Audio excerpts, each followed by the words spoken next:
To fix a declined Discover card, it is essential to understand the possible reasons behind the decline.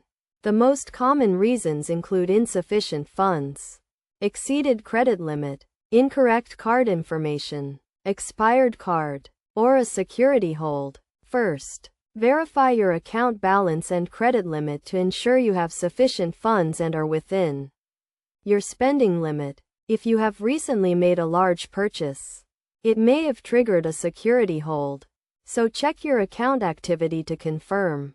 Next, double-check your card information, including the card number, expiration date, and security code, to ensure it is correct. If your card is expired, you will need to request a replacement card from Discover. Another possible reason for a declined card is a security alert. Discover may place a hold on your account if they suspect suspicious activity, so you will need to contact their customer service to verify your identity and lift the hold. To prevent future declines, it is crucial to keep your account information up to date, including your address and phone number.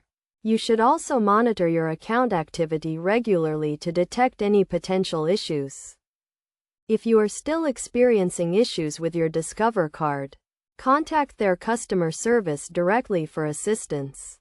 They will be able to provide more detailed information about the decline and help you resolve the issue. By following these steps, you can quickly identify and fix the issue with your declined Discover card, ensuring you can continue to use it without any problems. Remember to always keep your account information up to date and monitor your account activity to prevent future declines.